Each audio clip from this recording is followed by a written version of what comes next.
mais um episódio do Superencast. Hoje com uma convidada especial, a Lu Salles. Lu Salles, muito obrigada por estar aqui hoje com a gente. Obrigada. Eu que agradeço o convite. Obrigada por ter aceito o convite. Tenho certeza que você que está assistindo vai ser muito ministrado com essa história de superação linda que ela está trazendo pra gente hoje.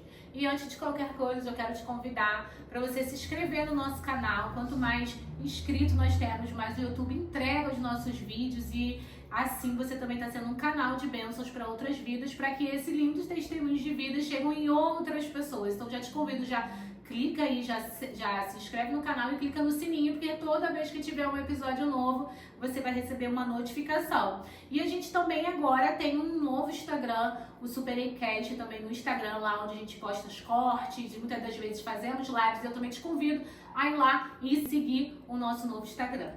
E Lu, eu já quero te convidar, já começar, já te convidando para se apresentar para o pessoal que está assistindo. Olá, eu sou Lu Salles, sou serva do Deus vivo, filha de Deus, esposa, mãe, avó, podóloga como profissão. Ah, muito legal.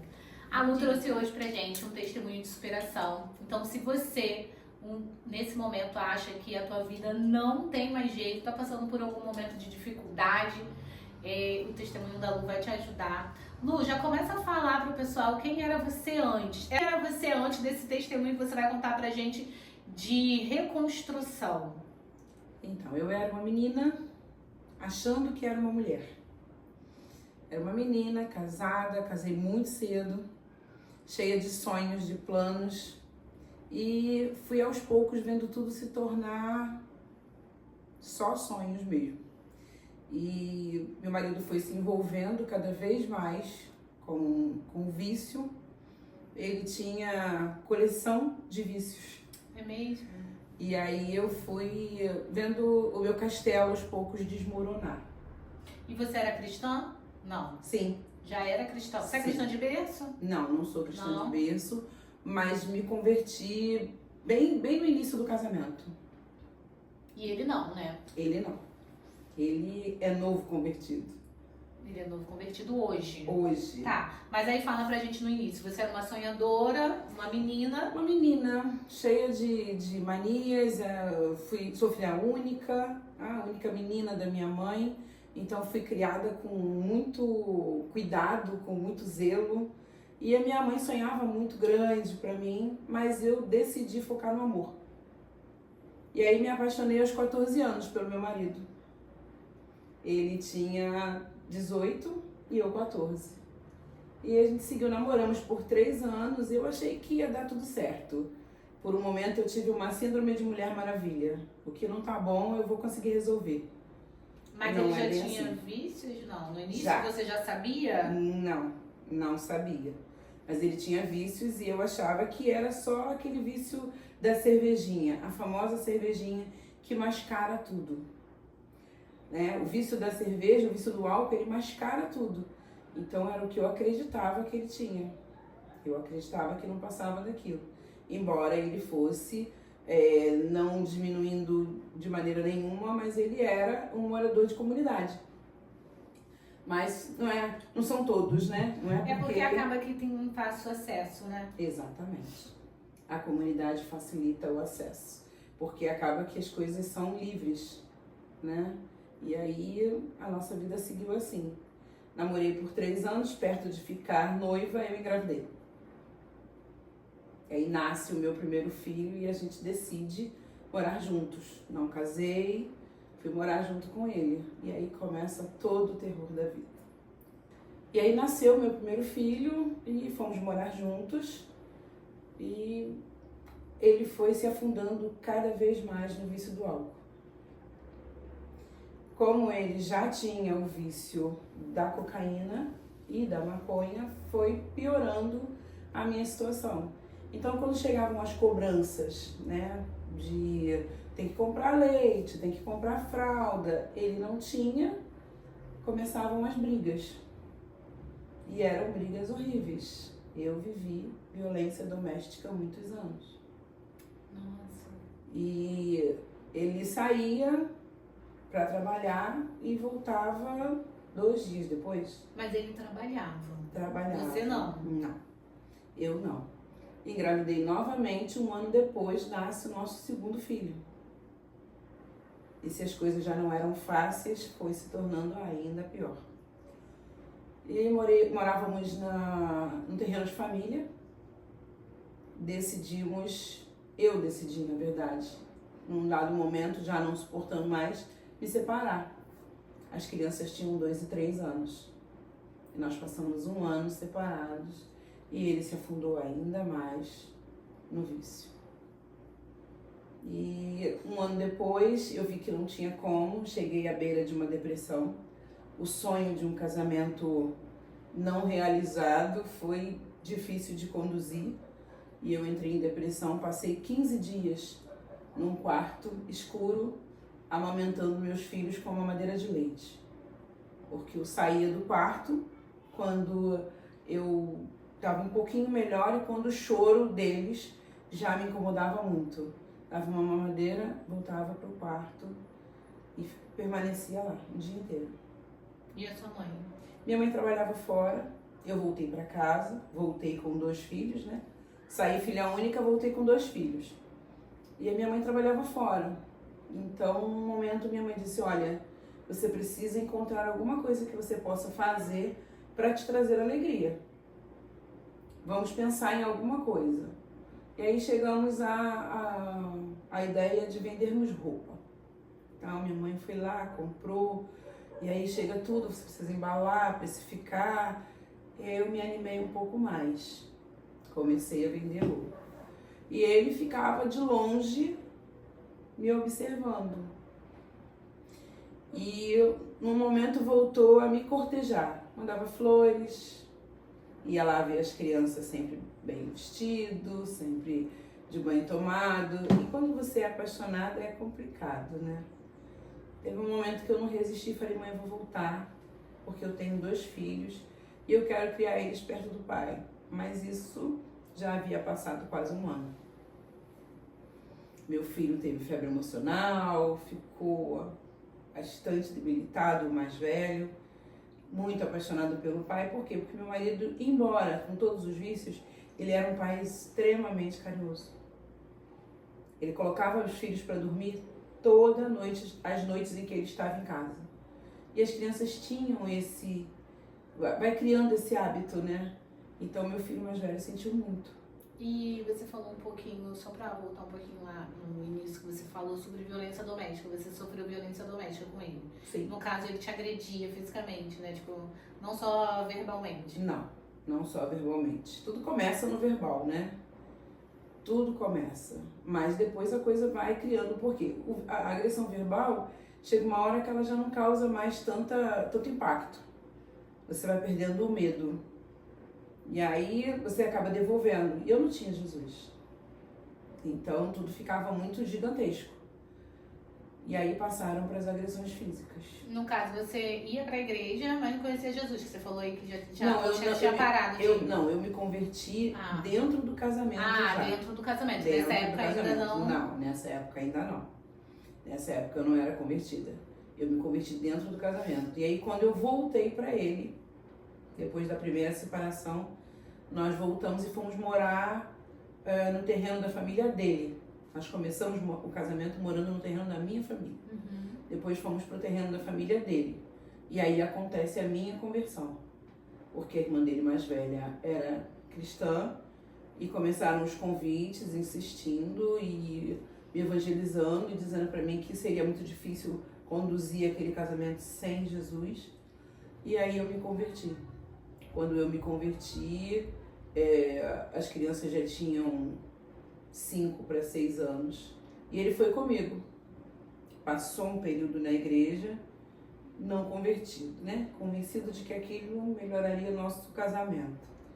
Passou lá mais ou menos 1 ano e meio e se afastou. E aí eu briguei com Jesus e me afastei também. A gente acha que a culpa é de Deus, né? Me afastei também. E passei 4 anos longe de Jesus.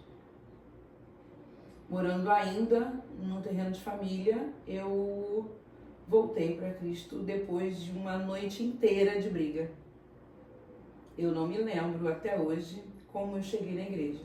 Eu só sei que cheguei. Eu saí de casa de manhã cedo, a minha cunhada ia e levava meus filhos todo domingo, a irmã dele mais velha, e depois de uma noite inteira de briga eu saí pela manhã e eu sabia o horário da escola dominical, do culto. Eu fui, até hoje eu não sei como é que eu atravessei uma via de mão dupla. Mas cheguei na igreja. E me lembro muito bem de uma irmã que depois foi minha líder de mulheres. E ela disse pra mim, no portão da igreja eu parei. Eu fui parada, né? Pensando se ia ou se voltava pra casa. Eu não sei nem como eu estava vestida. E aí ela disse pra mim, vem, dá só mais um passo. E aquele passo foi a mudança que eu precisava. Entrei pelos portões da igreja, depois pelas portas e permaneci. Nunca mais deixei Jesus, porque eu entendi que eu não conseguiria alcançar tudo que eu pensava, que eu desejava sem Ele. E aí seguimos levando a mesma vida, orando, buscando, me aconselhando, mas a vida não mudou muito, porque eu voltei, mas Ele não. E vivemos assim, engravidei mais uma vez, a minha filha nasceu, morreu 54 dias depois. E eu fiquei extremamente... Ela teve meningite. Ela contraiu um vírus da meningite num hospital super lotado, onde ela nasceu na época. E aí nós perdemos a menina, que era o sonho dele, que nunca deixou de ser. Nossa primeira menina partiu, e aí ele se afunda mais uma vez na bebida e nas drogas. Mas nunca deixou de trabalhar. Essa fala, né, que as pessoas usam, que o drogado é sempre um vagabundo, não era o caso do meu marido. Meu marido sempre trabalhou muito e sempre trabalhou em serviços pesados. Nunca fugiu do trabalho. Mesmo que ele tivesse 48 horas acordado, ele ia trabalhar. Ele só não usava esse recurso que vinha do trabalho em casa. Mas deixar de trabalhar, ele não deixava de trabalhar. E aí a gente segue a vida depois da perda da menina, da primeira menina. Parecia que nada mudava. Mas eu segui com Jesus, eu decidi que eu ia viver para Cristo. Independente de se ele fizesse ou se ele não fizesse. Minha vida já estava nas mãos dele e eu não tinha mais na minha mente os meus pensamentos como voltar atrás. Não existia mais isso. Nós seguimos um casamento muito conturbado, muita briga, principalmente quando ele chegava em casa drogado. Eu tinha 2 filhos homens, então eu me preocupava demais com os maus exemplos. Eu morava dentro de uma comunidade no Rio de Janeiro, que hoje é muito perigosa, mas naquela época não era muito diferente. Tinha um pouco mais de liberdade, mas não era tão diferente do que é hoje. E os meninos foram crescendo, né? E aí eu engravido da segunda menina. Não sabendo que estava grávida, foi quando tudo aconteceu. Pela manhã, depois de uma escola bíblica dominical, culto, todos já se despedindo, aquela confraternização que é comum, né, nas saídas da igreja. Após o culto, a pastora do altar pede para que a igreja parasse onde estivesse. Chamou a atenção da igreja, né, e os irmãos pediu para parar, não precisa voltar. Só para onde vocês estão, porque o Senhor me entregou algo e eu preciso entregar. E eu sei que a pessoa com quem o Senhor vai falar ainda não saiu daqui de dentro. E aí eu parei bem próxima da porta.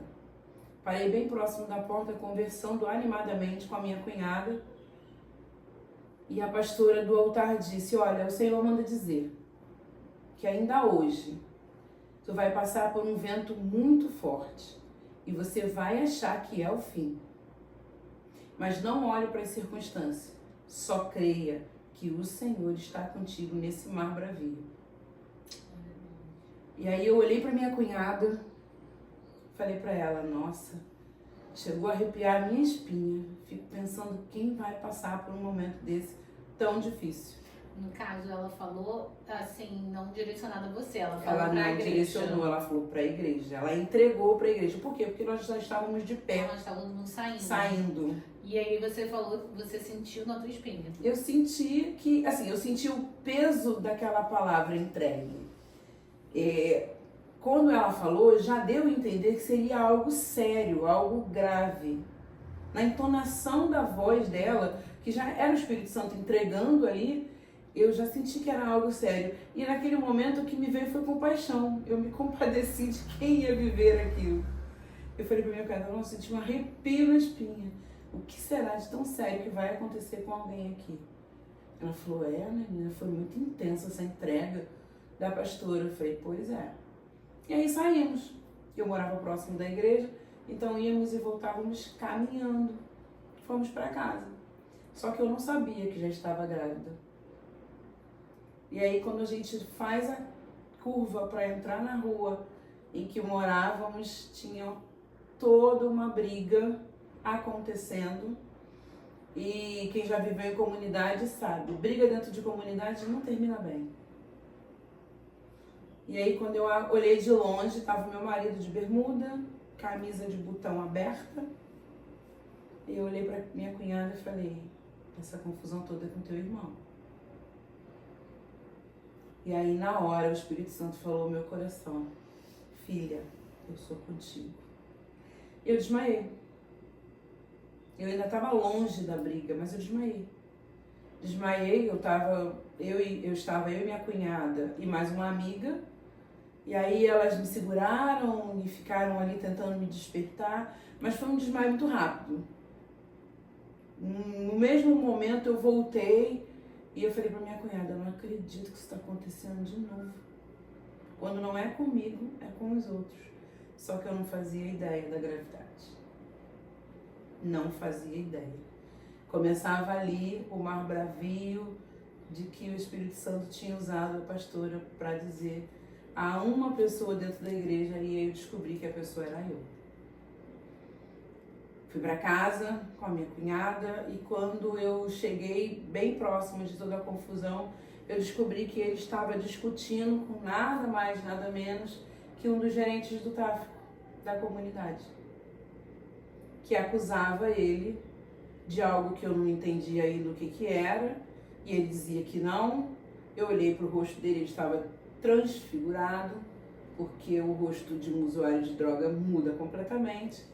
Eu olhei, entendi rapidamente que ele estava drogado, que ele estava bêbado, e eu segurando os filhos pela mão. Estávamos voltando de um culto. Aí eu fui para casa, entrei em casa, coloquei as crianças, pedi para não saírem de lá e voltei para a rua. Mas para minha, assim, para que eu ficasse pasmada, a família dele toda foi para casa e se fecharam lá. Com medo. Meu Deus. E a irmã também? Também. Por quê? Porque aí assim, agora eu acho que não tem volta.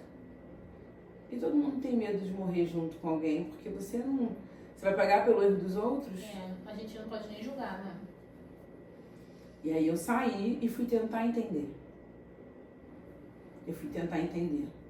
Graças a Deus eu não sou uma pessoa de me acovardar e de ter medo com facilidade. Não é realmente algo que habite em mim. Não é. E aí eu fui tentar entender. E eu fui exatamente para quem é de direito. Eu fui lá com o gerente do tráfico e descobri o que tinha acontecido. A briga já tinha andado, já tinham se movimentado, já estavam em outro ponto da rua. E ele falou para mim, olha, o que eu fiquei sabendo é que o seu marido tentou abusar da sogra do irmão aí. Eu falei, mas como é que isso aconteceu? Eu queria que ele me explicasse o que aconteceu. Não, porque ele bateu nela, ele machucou ela. Eu falei, tá, mas como é que se deu a história? Sozinha. Deus... E grávida sem saber, né? E grávida sem saber.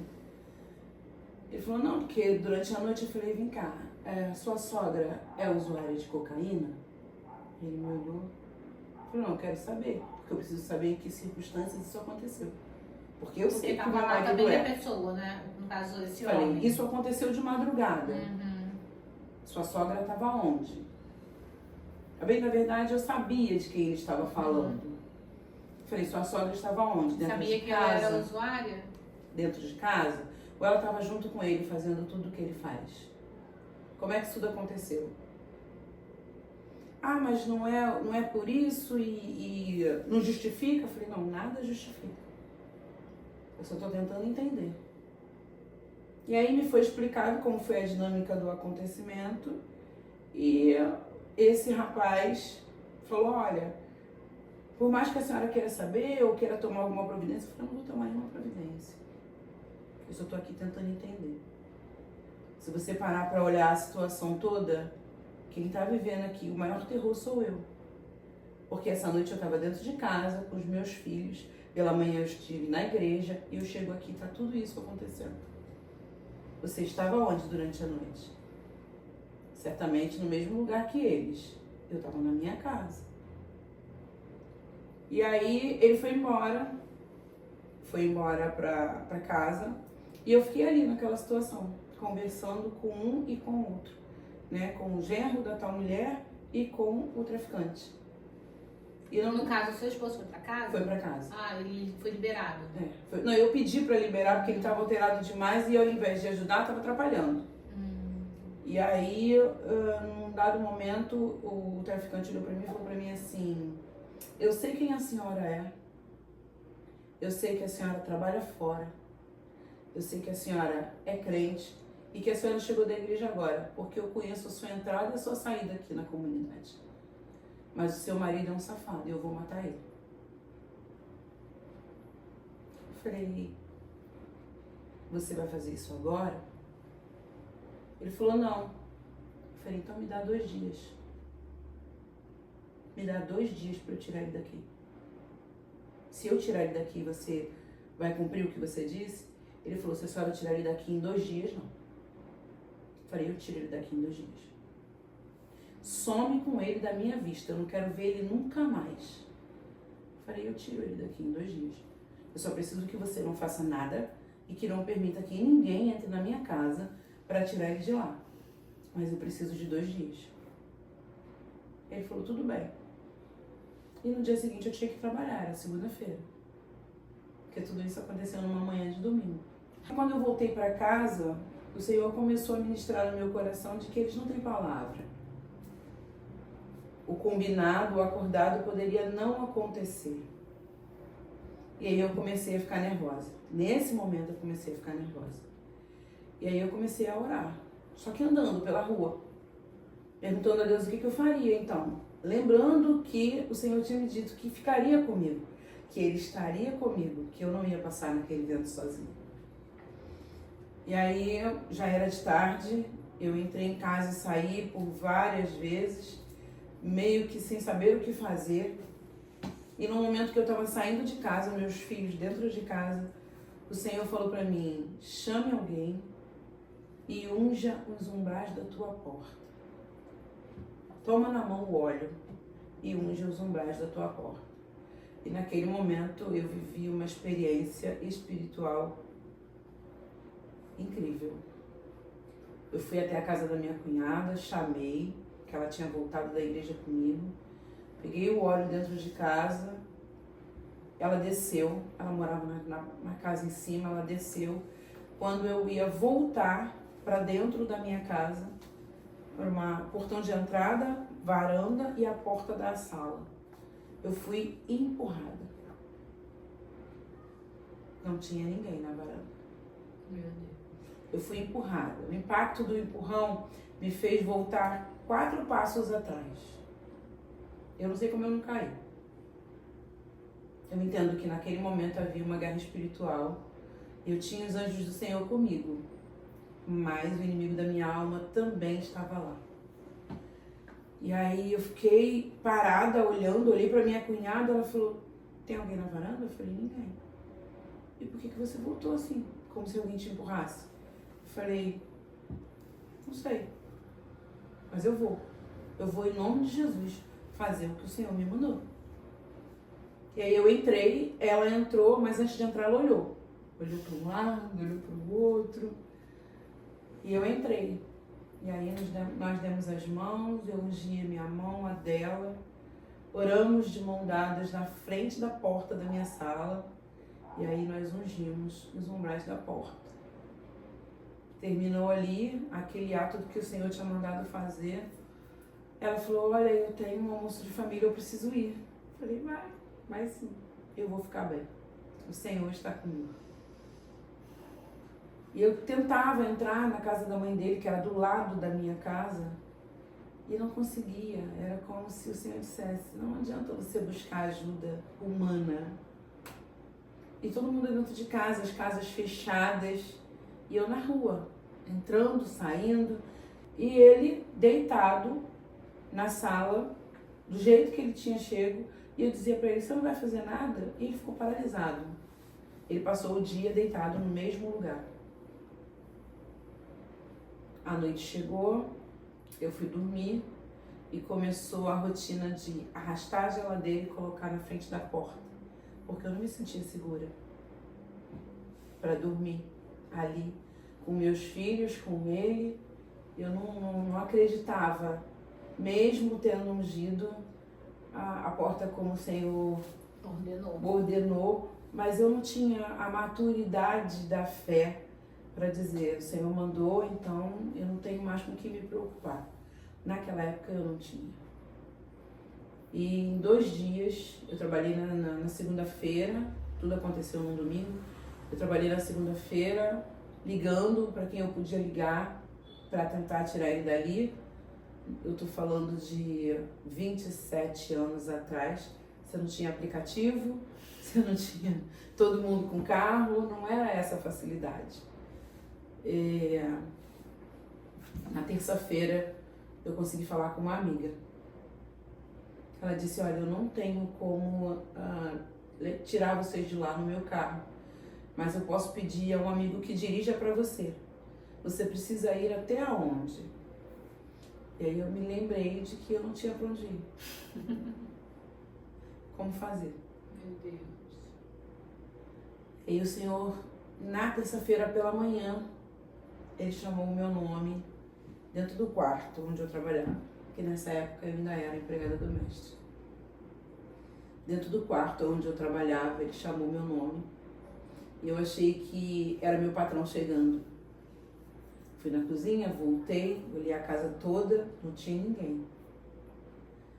E aí continuei varrendo o quarto onde eu estava. E o Senhor chamou pela segunda vez o meu nome. Quando ele chamou pela segunda vez, eu entendi que era a voz do Senhor. A vassoura caiu na minha mão, eu fiquei apavorada, assustada, pensando em responder, fala Senhor, mas com medo de responder. E aí eu venci o medo e baixei a cabeça e falei, fala Senhor. E aí o Senhor falou, você vai para Santa Cruz. Você conheceu alguém em Santa Cruz? Tinha um casal que morava aqui, casal que nós somos padrinhos do filho deles. E eles moravam aqui, nós tínhamos hábito de vir para cá desde quando namorávamos. Mas em nenhum momento eu lembrei. E aí o Senhor falou, você vai para Santa Cruz. É para lá que eu vou mandar vocês. E aí eu fui no telefone, liguei para um orelhão que tinha na frente da casa dela, na frente de uma padaria. Pedi para chamar, chamaram ela e eu disse para ela, tá tudo bem? Queria te visitar.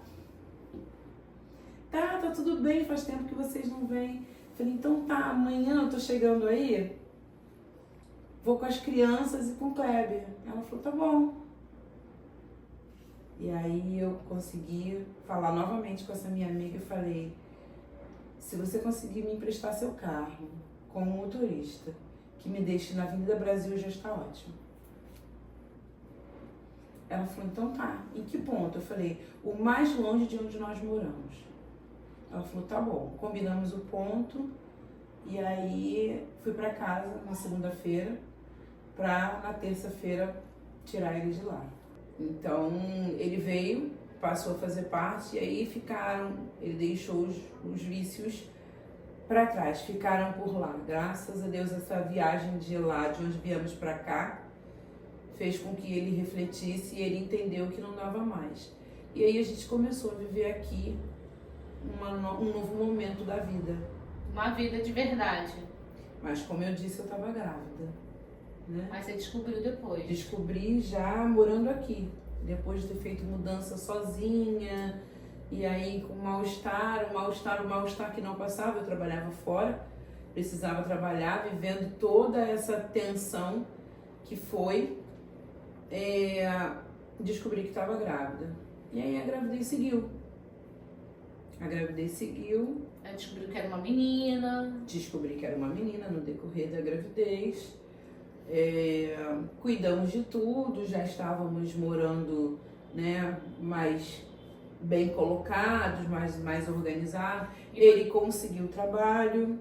E você conseguiu, no caso, trazer seus filhos de volta também? Não.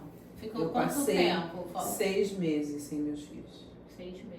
Porque tudo isso aconteceu entre maio e junho. Uhum. As crianças passaram as férias comigo, mas voltaram para lá porque nas férias nós conversamos sobre transferir eles nas férias e eles disseram que não. E como eu tinha meu filho do meio diagnosticado ele é hiperativo e eu tinha o laudo, né? Naquela época a gente não conhecia outras síndromes, mas essa foi detectada e ele era laudado. Então eu falei, vai ser muito complicado mudar ele de escola no meio do ano. Por quê? Porque ele vinha numa escola, né? A escola, ele estava no início, estava cursando, na época, chamava-se a terceira série, segunda, terceira série. Eles vinham desde o jardim de infância na mesma escola. Então toda a escola conhecia eles, conhecia a história da gente e as professoras eram, sabe, muito carinhosas, muito cuidadosas com eles. E eu não queria que eles perdessem aquilo bruscamente. Já tinham vivido coisas que não é para uma criança viver. E aí eu preferi me sacrificar, viver a dor de estar longe deles, de não passar a semana com eles, de quebrar aquela rotina que era comum nas nossas vidas, mas deixar eles cumprirem um ano e encerrar o ano letivo na escola onde estavam. E Lu, nessa vida nova, né? O que foi assim, que você falou, trabalhava como doméstica e hoje você é podóloga, né? Aí teve a chegada da sua filha, deu tudo certo, a gestação? Não. Não? Ah, meu Deus, então vamos lá. Não. No final da gestação, a gestação foi uma gestação até tranquila. Perto de tudo que eu vivi no início da gestação, foi uma gestação tranquila, mas o parto não foi. Passei mal, fui levada para a maternidade e lá na maternidade descobriu que ela estava com cordão umbilical envolto no pescoço. E ela veio a óbito por conta dessa condição. Nossa. Houve um enforcamento na hora do parto, porque não foi dada a devida atenção. E aí eu passei por uma violência obstétrica. O médico forçou um parto normal. Ela chegou a sair parte do corpo. Quando ele prestou atenção no cordão umbilical, ele botou de volta para dentro e eu fui para a mesa de cirurgia fazer uma cesariana. Fiz uma cesariana e acordei sem minha filha. Mais uma vez eu perdi um outro bebê. Uma outra menina. Uma outra menina. Meu Deus. Uma outra menina. E aí voltando para casa, foi difícil para ele. Ele viveu depois de um ano praticamente, um momento difícil, porque ele foi me visitar, descobriu que a filha tinha morrido, entrou num bar em frente à maternidade, pediu uma cerveja. Mas Deus é bom, né? Quando ele faz, ele faz. Só quem pode revogar é ele. E ele não tinha revogado essa bênção. Quando o atendente botou a cerveja em cima do balcão, ele falou pra ele, eu não pedi isso. Ele falou, você pediu. Eu não pedi, pediu sim. Ele falou, tudo bem, pode dar cerveja pro rapaz que tá bebendo ali e me dar uma Coca-Cola. Nossa. E aí a fidelidade de Deus foi revelada a mim de novo. E eu estava dentro da maternidade, sem saber o que estava acontecendo do lado de fora. Isso foi o que ele me relatou depois. Fui embora encontrar com a minha mãe para agir o sepultamento da nossa segunda filha. Nossa. E aí, depois disso tudo? Depois disso tudo, nós conseguimos vender um terreno que nós tínhamos lá perto da casa da mãe dele, onde morávamos, nessa comunidade, aí compramos uma casa. Mas viemos para cá também morando numa comunidade. Porque você não vende uma casa em comunidade por um grande valor. Então você não tem a opção de comprar uma casa num lugar melhor. Viemos morar numa comunidade também aqui. E ficamos morando nessa comunidade, digerindo a perda dessa menina. Você questionou Deus em algum momento? Questionei. Questionei Deus na primeira vez e questionei a Deus na segunda. E hoje você tem uma filha menina? Tenho. Tem? Ah. Tenho. Hoje eu tenho. E aí nós vivemos, começamos a organizar a vida, né? Comprar uma casa. Compramos uma casa, Trabalharam. fomos trabalhar. E aí ele começou a cuidar da gente como deveria. E aí virou tudo, ele começou a tratar vocês melhor. Começou a nos tratar melhor, mas assim, ainda era uma pessoa sem equilíbrio emocional nenhum. Né? Sem Jesus. Sem Jesus, eu continuei caminhando. Aí eu encontrei uma igreja aqui, a mesma do meu que eu congregava lá, né? A mesma denominação, e decidi ficar na mesma denominação. Encontrei aqui e continuei caminhando e orando por ele. E ele sempre muito resistente, sabe? Sempre muito resistente. Continuei seguindo e orando e buscando. E a gente vivia muitos altos e baixos, de empregos, de desempregos. E eu seguia trabalhando sempre como empregada doméstica, mas com o sonho de fazer e de me tornar o que eu sou hoje. Essa área era o que eu buscava, mas ainda era algo muito distante. E eu engravido do meu terceiro filho homem. 2 antes. Tinham 2 meninos, perdi 2 2 meninas, engravido pela terceira vez. De um menino. Aí era um menino. Ele nasceu com um problema no esôfago, dava muitos sustos na gente, mas foi cuidado e hoje está aí, muito bem. E vendemos a casa, mas o evangelho era uma coisa muito distante para ele, muito distante.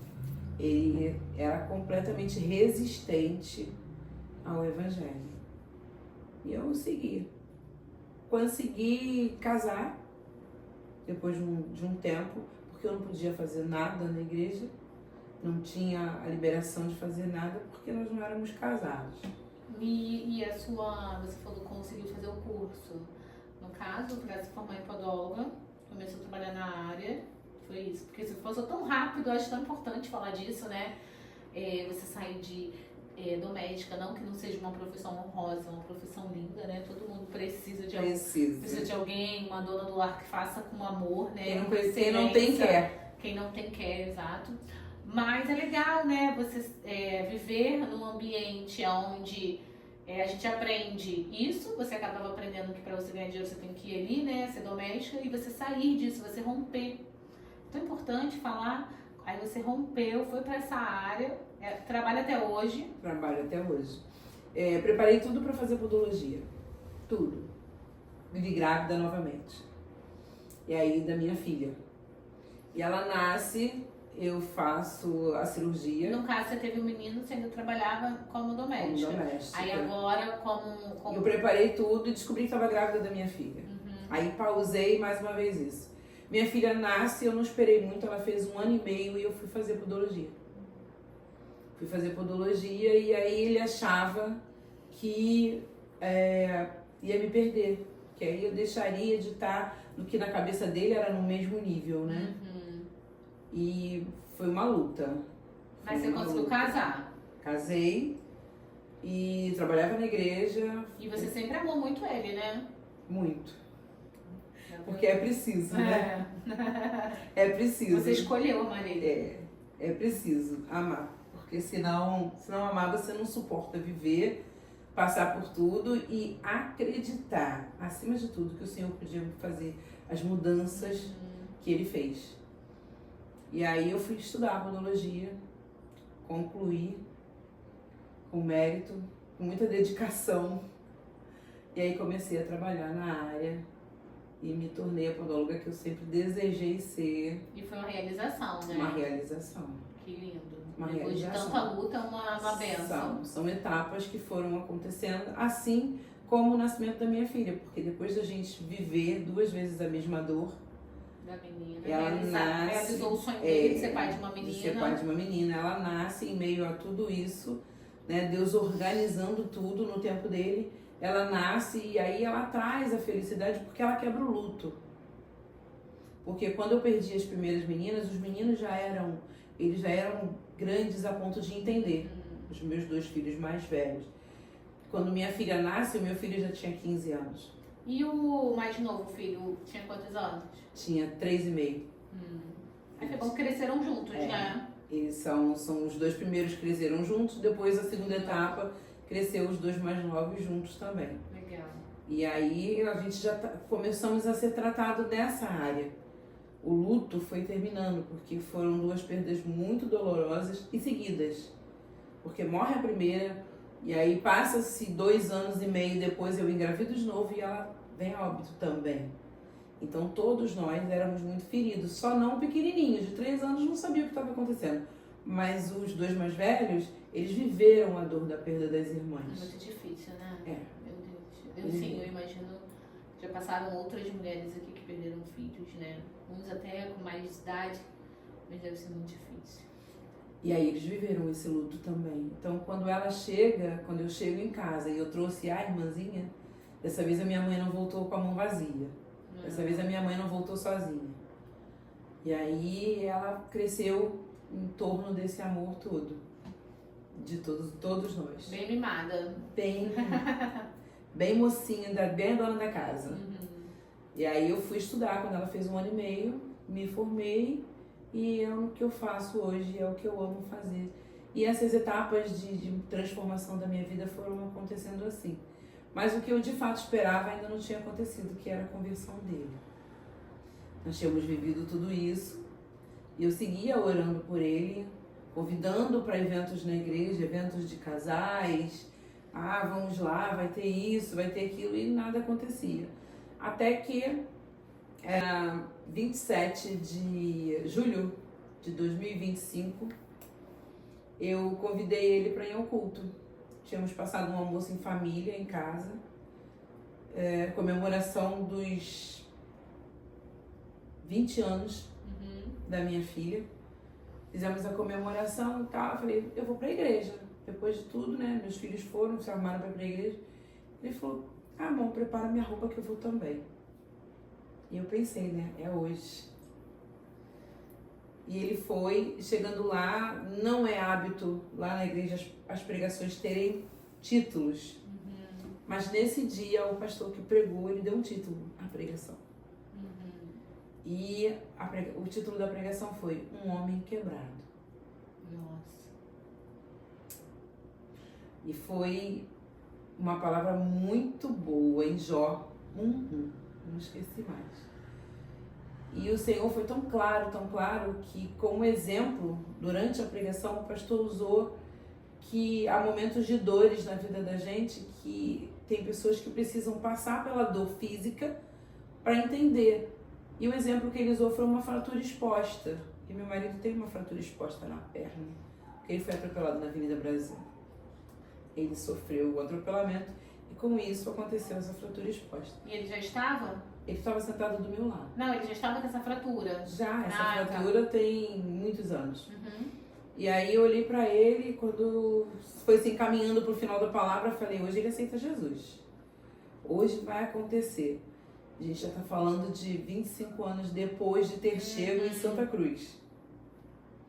25 anos ele ainda resistia. Falei, hoje acontece. Era 27 de julho. Terminou o culto, eu olhei pra ele, nada, vamos pra casa. Mas aquilo ficou na minha cabeça, aquele tema. ficou na minha cabeça. Numa live, no dia 27 de agosto, eu entrei na live com umas meninas, né, irmãs que já estavam combinadas, estávamos na live e o direcionamento da live foi bastante interessante. O louvor foi sobre livramento, o testemunho foi sobre livramento, a palavra foi sobre livramento. As orações foram direcionadas para isso. E quando termina tudo, o Senhor me abriu minha visão de uma forma incrível naquele momento. Eu falei, vocês prestaram atenção que tudo girou em torno de livramento? Aí todo mundo começou a falar, é verdade e tal. Eu falei, bom, a última vez que o Senhor falou tão forte assim comigo sobre livramento, aconteceu algo muito sério que me trouxe até aqui, onde eu vivo hoje. Falei, Senhor, tem misericórdia, que não seja comigo. E aí encerramos ali a live, oramos e terminou. E no dia seguinte, era uma quarta-feira, o dia passou tranquilamente. Na quinta-feira, ao meio-dia, eu estava indo em direção ao trabalho da minha filha para entregar a ela o primeiro jaleco. A sua filha já estava com quantos anos? Isso, aí. agora, né? Ah, tá. Foi ano passado. Ah, foi ano passado. Eu estava indo para o trabalho da minha filha entregar a ela o primeiro jaleco porque ela é aluna do curso de fisioterapia. Ah, legal. E o primeiro jaleco para entrar no laboratório. E íamos fazer uma surpresa porque ela estava procurando para comprar. Compramos minha mãe e eu para dar de presente e estávamos combinando de ir lá entregar no trabalho dela, porque do trabalho ela ia direto para a faculdade. O telefone toca. E aí era minha sobrinha, tia, meu tio está internado na UPA, ele teve um AVC. Nossa. 2 dias depois da live, exatamente 31 dias depois do culto. O culto foi em 27 de julho, ele sofreu um AVC em 28 de agosto. Nossa. Muda a rota, desce da condição onde estava, pega um aplicativo e vou para UPA de Madureira, onde ele ficou internado por 2 dias. E aí voltou para casa, chegou sem andar, sem falar, completamente debilitado, dependente da gente para fazer tudo, absolutamente tudo. Na cama, eu disse pro Senhor, falei, Senhor, eu preciso passar tudo de novo. O que eu preciso aprender, Pai? Nós já estamos aqui há mais de 25 anos. Esse homem não se converte. E agora eu tenho que parar minha vida, porque agora eu já não sou mais a empregada doméstica que pode liberar uma casa aqui, outra ali. Eu já havia me tornado a profissional que eu sou hoje e tenho uma sala de atendimento. Então eu tenho uma agenda para cumprir.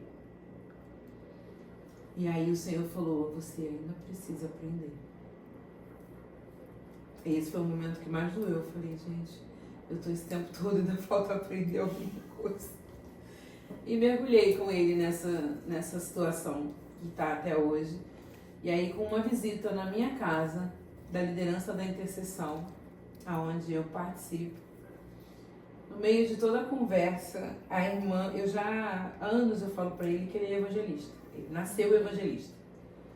E aí eu falo para ele, acho que é por isso que você viveu isso tudo. Você precisava mesmo de uma mochila com bastante bagagem, né? Para poder ir lá fora e arrancar quem tá lá vivendo essa vida que você viveu no passado. E aí a irmã falou, olha, eu não sei se ele é cristão, se ele é afastado, mas o Espírito Santo está aqui tratando comigo, eu preciso fazer o apelo. E aí ele estava só esperando. Meu Deus. Quando ela perguntou, você quer? Ele falou, quero. Eu estava só esperando a senhora falar. E ele já estava falando? Já estava falando, muito embolado ainda, mas um pouco melhor. Já estava no sofá da sala, eu tinha tirado ele do quarto porque a visita estava marcada, eu sabia que elas iam até a minha casa para orar, para visitá-lo. E ele aceita Jesus naquele momento.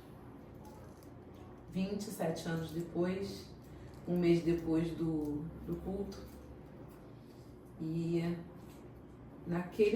quando ele sofreu o AVC, ele deixou o vício do cigarro. E eu cheguei em casa tomei um maço de cigarro e meio na mão, quebrei cada um, dizendo pro diabo: eu sabia que o Senhor me daria o espírito do vício na minha mão. Acabou. Hoje acabou. E eu quebrei cada cigarro, joguei no lixo, rasguei o maço, desfiz de tudo, joguei o isqueiro fora. Ali finalizava a libertação que ele precisava, que aprisionava ele a não aceitar Jesus. E aí ele aceita Jesus naquele dia e eu testei Jesus. Falei, agora eu vou testar, agora eu quero saber se é de fato, se essa conversão é real, é verdadeira. E eu falei, Senhor, eu vou levar ele para Santa Ceia.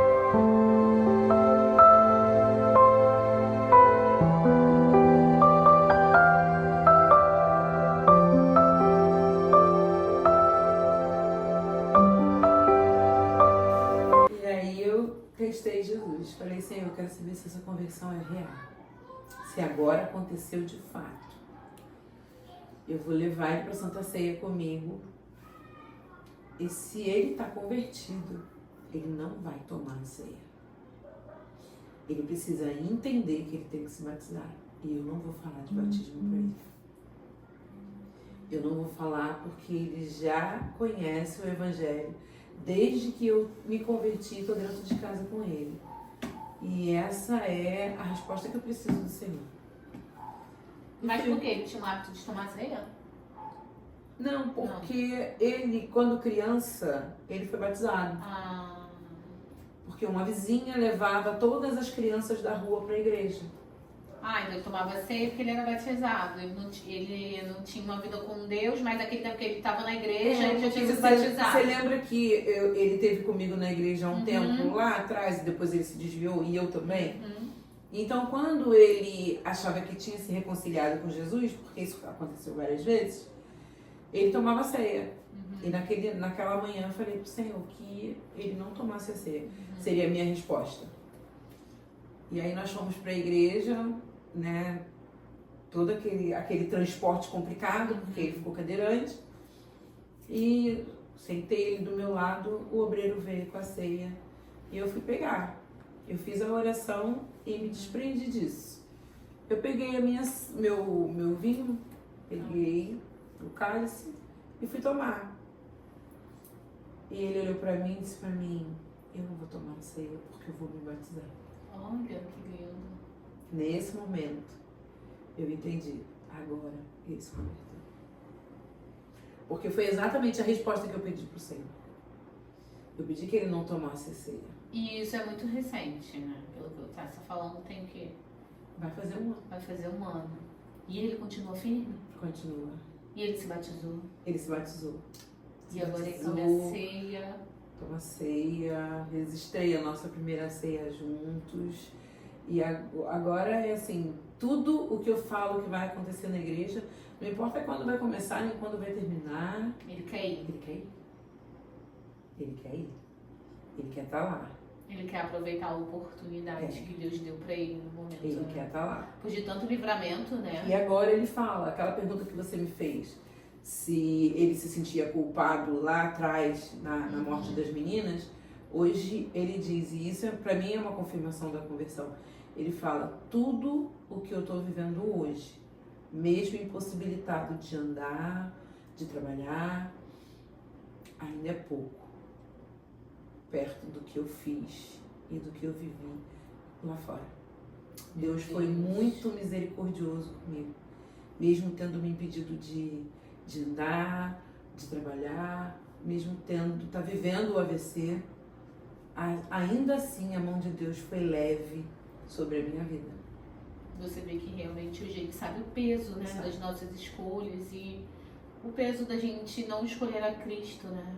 Quantas pessoas hoje estão lutando contra o vício, isso é muito real, né? Muito o testemunho é muito lindo, assim. Muito graças a Deus o Senhor te deu muita força, né? Como a gente falou até no anúncio. Quando você pensa que a sua vida acabou, imagina você ter uma vida, ter que largar tudo pra trás por conta de uma outra pessoa. Quantas mulheres, né? nesse momento elas decidem se desligar. Não, eu não quero mais, né? E por isso que eu perguntei pra você, se fosse nesse tempo de hoje, o que você faria? Se fosse no tempo de hoje, o que você faria, né? E a sua resposta é muito clara, eu faria a mesma coisa. E não é pra qualquer uma, né? A gente entende que, principalmente nos tempos que estamos vivendo, né? Muitas pessoas desistem. E muito linda essa história, nossa, meu Deus. E nunca foi uma opção. deu até vontade de conhecer ele, assim, pessoalmente, sabe? Conversar, entender também, né, de tudo isso que Deus está fazendo na vida dele. E ele ter essa fala de é pouco, né?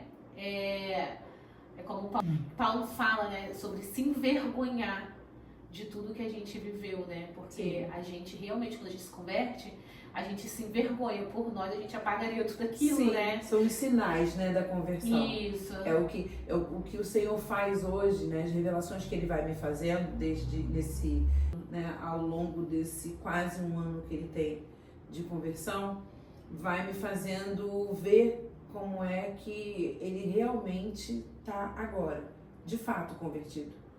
Porque Ele me contou chorando que ele acendia o cigarro para fumar e que o cigarro queimava os dedos dele. Que ele já não tinha mais forças contra o vício, mas estava completamente dominado. Então ele queria não acender aquele cigarro para fumar, mas ele não conseguia mais. A dependência do corpo, né? Ele já estava tão dominado que não tinha como, o corpo já estava completamente dependente. E quando ele passa pelo AVC, foi instantâneo. Ele desceu, ele estava fazendo uma reforma e ele desce as escadas para pensar, porque o fumante é assim, né? Para pensar ele precisa acender o cigarro. Para ir ele precisa acender o cigarro, para voltar ele precisa acender o cigarro, tudo é motivo. E aí ele desce para acender um cigarro e ele tem um AVC embaixo na escada. Já começava ali o livramento de Deus, porque se ele tivesse o AVC lá na escada em cima, ele estava fazendo manutenção de uma loja comercial. Então ele estava muito alto. Ele estava fazendo pintura. Ele desceu toda a escada e quando chega embaixo ele tem um AVC. Meu Deus. Se ele cai da escada, ele poderia não estar vivo. E aí ele não teria recebido do Senhor essa oportunidade. É uma oportunidade, né? De livramento. Livramento. Eu já estava te falando ali na live, né? Na live. E fala pra gente, Lu, pra esse povo que tá assistindo, se alguma mulher tá passando pelo que você passou, ou se até mesmo uma pessoa que tem problemas com vícios, quer largar o vício.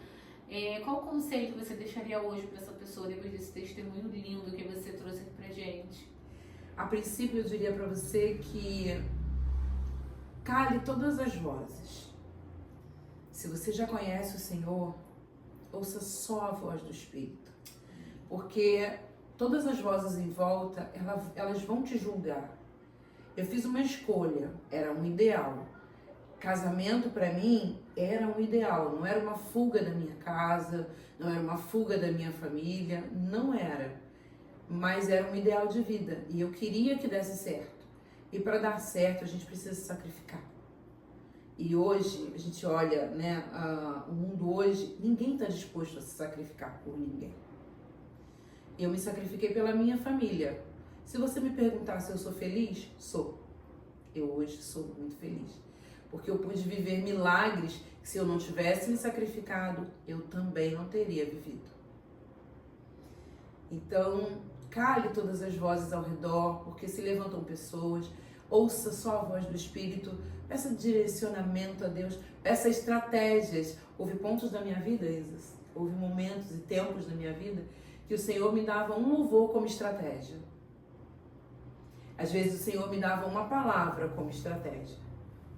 E eu usava aquele louvor ou aquela palavra por um tempo. Depois eu simplesmente esquecia. Porque era uma ferramenta. E eu usava por um tempo. Depois ela já não servia mais. Mas vá adiante.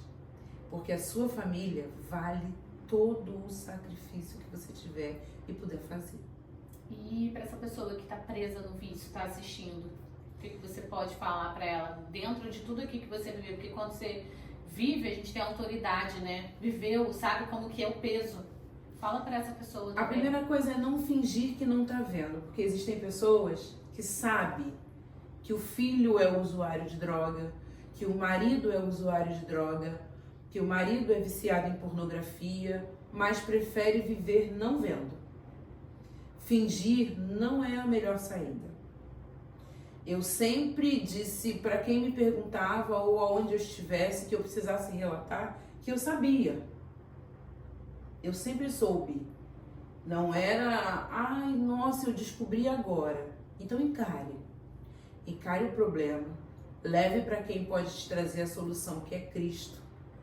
E Ele vai te conduzir no tempo certo, porque o tempo de Deus não é o nosso. Hoje a gente vive uma geração que é do imediatismo. Então tudo tem que ser para ontem. Vamos voltar lá na Bíblia? Sara levou quantos anos para viver a promessa? Verdade. Mas Sara deu um jeitinho. E esse jeitinho tem problemas acontecendo por conta dele até hoje. Então eu não quis atalhos. Eu não procurei subterfúgios. Eu simplesmente fui vivendo a minha vida. Talvez em algum momento alguém tenha dito louca. Mas o que eu tive muito cuidado, Isa, foi sair dos rótulos, sabe? Ela apanha porque ela gosta. Não é verdade. Ela apanha porque ela é dependente financeiramente. Eu tinha a minha independência financeira. No momento em que as crianças cresceram, eu fui trabalhar. E eu trabalhava muito. Eu cheguei a ponto de trabalhar em 5 casas na semana. Eu trabalhava como faxineira em uma casa por dia. Eu vivi tempos de tomar um Dorflex por noite, para poder acordar no dia seguinte inteira, para trabalhar em mais uma casa e fazer mais uma faxina. Então não era isso, era realmente o objetivo de fazer um casamento dar certo. E você, que tem um problema com vício, seja você homem, seja você mulher, porque hoje o vício ele alcança diferentes pessoas, sexo, idade. Procure ajuda. Eu diria para você procurar Jesus primeiro. Vá a uma igreja, descubra se essa igreja tem um suporte que possa te ajudar. Se você achar que não é o suficiente no primeiro momento, procure ajuda, tem narcóticos, vá fazer umas reuniões, mas procure um lugar que possa te estender a mão para te tirar do fundo do poço, porque tem saída sim. O meu marido hoje é um homem limpo, não tem vício de nada, nada mesmo. Glória a Deus, muito obrigada. Gente, essa história é linda. Se a gente fosse ficar aqui, ia ficar... Nossa, dá um livro, né? Já pensou em escrever um livro? Já. Ah, olha aí, ó. Então, a história é linda, maravilhosa. Eu tenho certeza que ela vai ajudar vidas, pessoas que estejam passando pela mesma coisa. Edificou a minha vida, que estou aqui escutando, né? Principalmente em fé, em tempo. Graças a Deus eu não tenho problema, né, na minha casa com vício, mas muitas das vezes a espera do tempo certo, né? E a gente aprende, né? A palavra de Deus diz que a gente tem que aprender com os sábios. E eu creio que tudo que você viveu, né, não foi em vão, não é em vão. Hoje você está aqui para contar a história.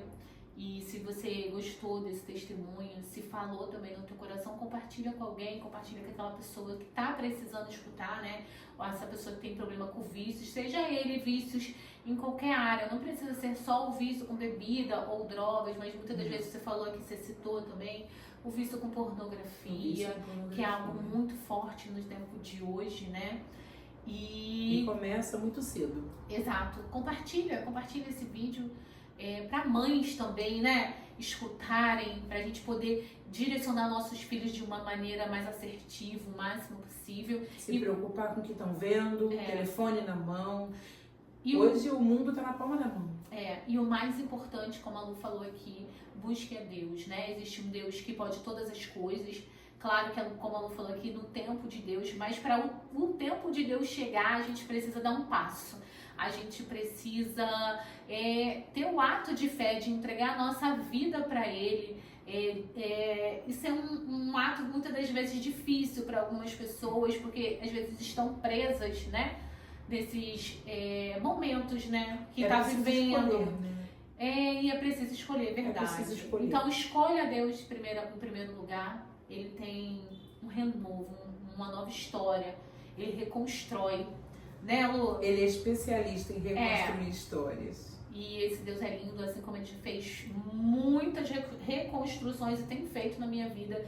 Eu tenho certeza, na vida da Lu, na vida da Cíntia, que está aqui também nos ajudando, eu tenho certeza que ele também vai fazer uma reconstrução na sua vida. E para finalizar, você faz uma oração direcionada a essas pessoas que estão vivendo isso, né? Sim. Pode ser? Pode ser. E aí a gente vai finalizar o vídeo.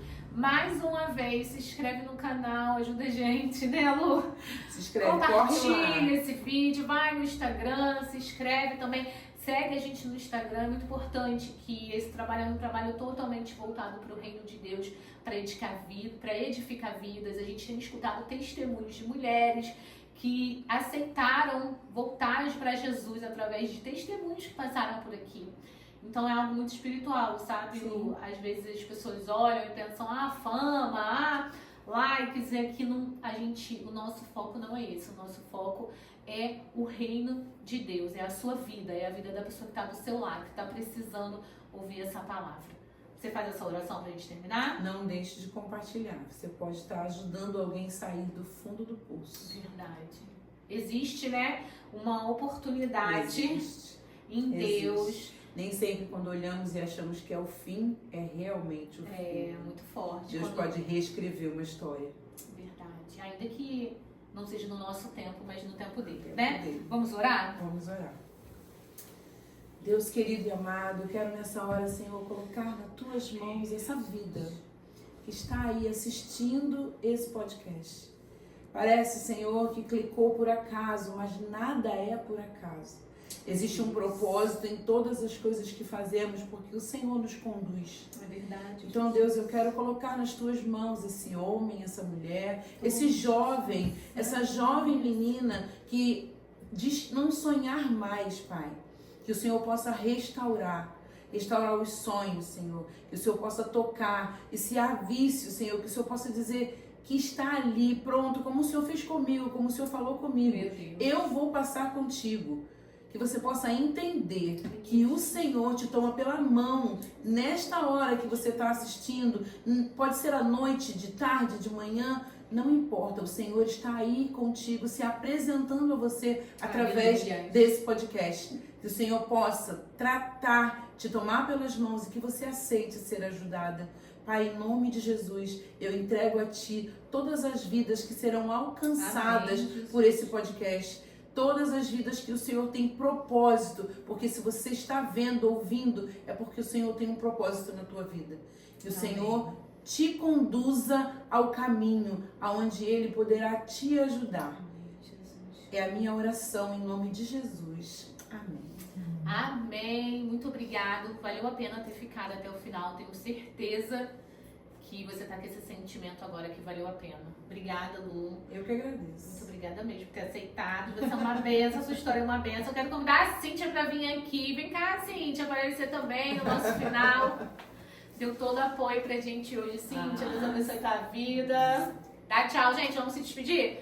Tchau!